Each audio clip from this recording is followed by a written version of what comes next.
चले जी नाजरीन अगली स्टोरी की तरफ बढ़ते हैं। अजीज साहब हमारे साथ मौजूद हैं, उनसे जान लेंगे। उनका रात को एक जाहिर हमारे एक टेलीविजन हमारे प्रोग्राम के अंदर आए, बदामी साहब के साथ उनका इंटरव्यू हुआ।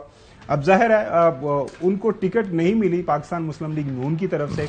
अब उनसे जानते हैं क्या वजह बनी, अब क्या अब उनका मुस्तकबिल का लाए अमल है, सियासी लाए अमल कि वो हिस्सा रहेंगे पाकिस्तान मुस्लिम लीग नून का, इंडिपेंडेंट इलेक्शन लड़ेंगे, क्या सोच रहे हैं। दानियाल अजीज साहब बहुत शुक्रिया वक्त देने के लिए।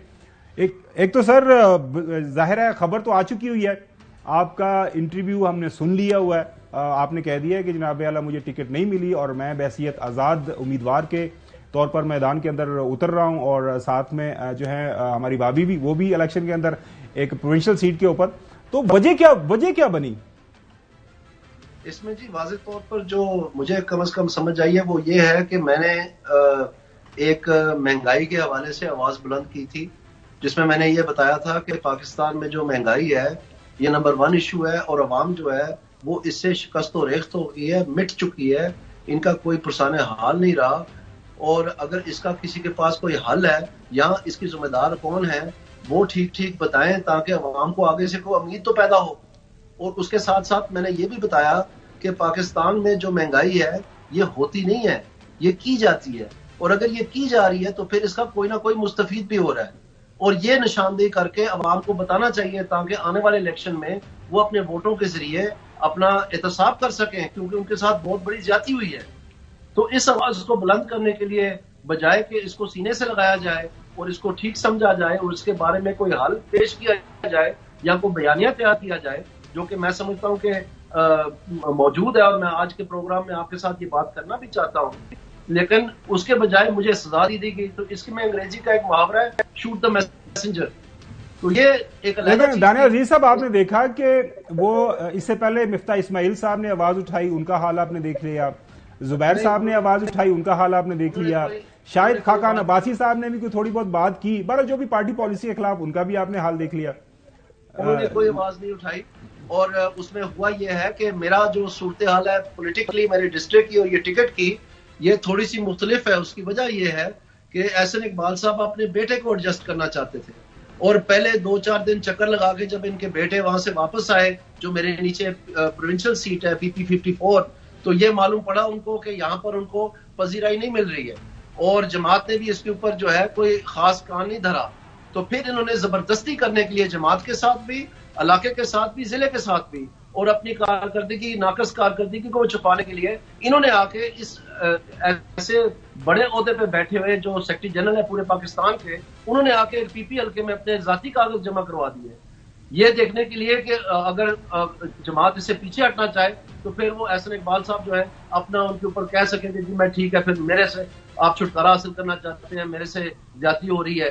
तो इस तरह से ये सारा कुछ हुआ है, लेकिन असल बात ये है अच्छा, जी दानियाल जी साहब, वो तो एक आपका आर्गूमेंट है। मेरे साथ चौधरी गुलाम हुसैन साहब भी हैं, हसन यूसुफ साहब भी हैं, वो भी आपसे सवाल करना चाह रहे हैं। पहले चौधरी गुलाम हुसैन साहब आपसे सवाल करेंगे।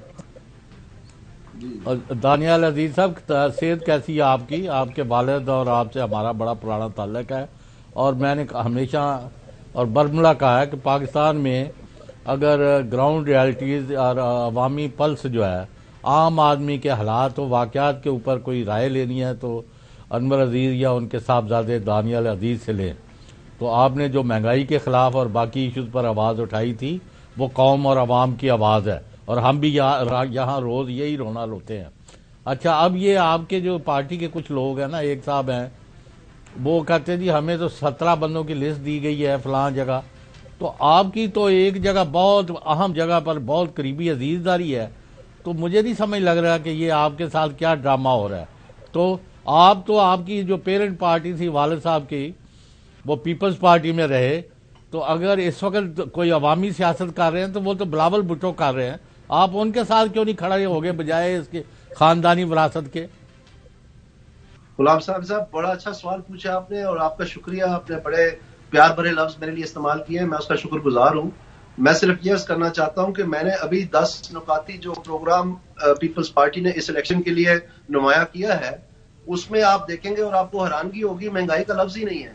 छोड़े इस बात को कि उन्होंने किसी को जिम्मेदार ठहराया हो या उसका कोई हल दिया गया हो, یہ کہہ دینا کہ ہم اتنے گھروں کو سستی بجلی دے دیں گے، کو بے نظیر انکم سپورٹ کو بڑھا دیں گے، یہ ناکافی ہے.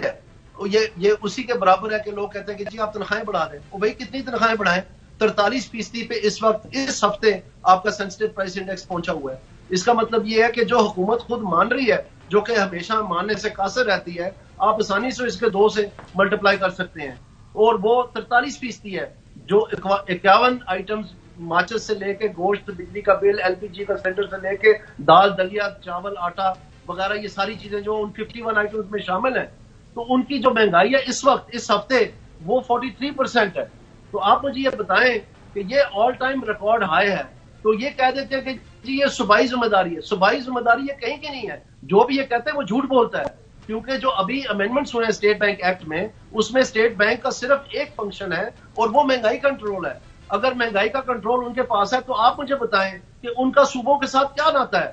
ان کے صوبے تو کنٹرول میں نہیں ہے، تو پھر انہوں نے کس ذریعے سے پرائس کنٹرول کرنی ہے؟ اگر صوبوں کی ذمہ داری ہے تو نہیں ہو سکتا نا. ان کے پاس دانیال عزیز صاحب، میرا نام حسن ایوب ہے.